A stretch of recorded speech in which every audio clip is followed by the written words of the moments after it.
कृष्णा हरे कृष्णा कृष्णा कृष्णा हरे हरे हरे राम हरे राम राम राम हरे। आज हम 9वें अध्याय के श्लोक 3 का अर्थ कंटिन्यू करेंगे। वे झिझकते रहते हैं और भगवत भक्ति में दृढ़ नहीं रहते। इस प्रकार कृष्ण भावामृत की प्रगति में श्रद्धा मुख्य है।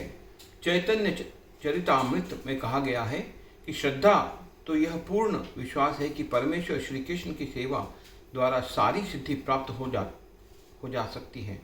यही वास्तविक श्रद्धा है।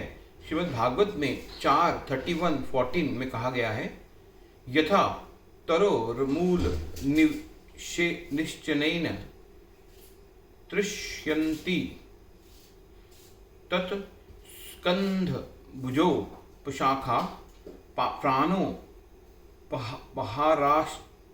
पहाराश्च यथे इंद्रियाणां तथैव सर्वहरण मच्युते जया। वृक्ष की जड़ को सींचने से उसकी डालें, टहनियाँ तथा पत्तियाँ तुष्ट होती हैं और अमाशय को भोजन प्रदान करने से शरीर की सारी इंद्रियां तृप्त होती हैं। इसी तरह भगवान की दिव्य सेवा करने से सारे देवता तथा अन्य समस्त जीव स्वतः प्रसन्न होते हैं। अतः गीता पढ़ने के बाद मनुष्य को चाहिए कि वह गीता के इस निष्कर्ष को प्राप्त हो। मनुष्य को अन्य सारे कार्य छोड़कर भगवान कृष्ण की सेवा करनी चाहिए। यदि वह यह जीवन दर्शन से विश्वस्त हो जाता है तो यही श्रद्धा है।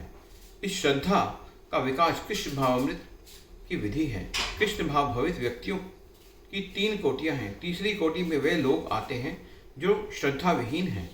यदि ऐसे लोग ऊपर भक्ति में लगे भी रहें तो भी उन्हें सिद्ध अवस्था प्राप्त नहीं हो पाती। संभावना यही है कि वे लोग कुछ काल के बाद नीचे गिर जाएं।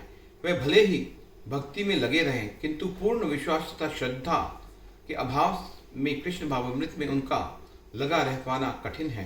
अपने प्रचार कार्यों के दौरान हमें इसका प्रत्यक्ष अनुभव है कि कुछ लोग आते हैं और किन्हीं गुप्त उद्देश्यों से कृष्ण भावामृत को ग्रहण करते हैं, किंतु जैसे ही उनकी आर्थिक दशा कुछ सुधर जाती है कि वे इस विधि को त्याग कर पुनः पुराने डर्रे पर लग जाते हैं।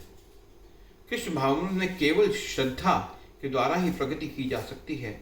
जहाँ तक श्रद्धा की बात है, जो व्यक्ति भक्ति साहित्य में निपुण है और जिसने दृढ़ श्रद्धा की अवस्था प्राप्त कर ली है, वह कृष्ण भावामृत का प्रथम कोटि का व्यक्ति कहलाता है। दूसरी कोटि में वे व्यक्ति आते हैं जिन्हें भक्ति शास्त्रों का ज्ञान नहीं है किंतु स्वतः ही उनकी दृढ़ श्रद्धा है कि कृष्ण भक्ति सर्वश्रेष्ठ मार्ग है, अतः वे इसे ग्रहण करते हैं। इस प्रकार वे तृतीय कोटि के उन लोगों के में श्रेष्ठतर हैं जिन्हें न तो शास्त्रों का पूर्ण ज्ञान है और न श्रद्धा ही है, अपितु संगति तथा सरलता के द्वारा वे उसका पालन करते हैं। तृतीय कोटि के व्यक्ति कृष्ण भावामृत में गुमराह हो सकते हैं किंतु द्वितीय कोटि के व्यक्ति गुमराह नहीं होते। प्रथम कोटि के लोगों के गुमराह होने का प्रश्न ही नहीं उठता। प्रथम कोटि के व्यक्ति निश्चित रूप से प्रगति करके अंत में अभीष्ट फल प्राप्त करते हैं और तृतीय कोटि के व्यक्ति को ये श्रद्धा तो रहती है कि कृष्ण की भक्ति उत्तम होती है किंतु भागवत तथा गीता जैसे शास्त्रों में उसे कृष्ण का पर्याप्त ज्ञान प्राप्त नहीं हो पाता। हरे कृष्णा कृष्णा कृष्ण।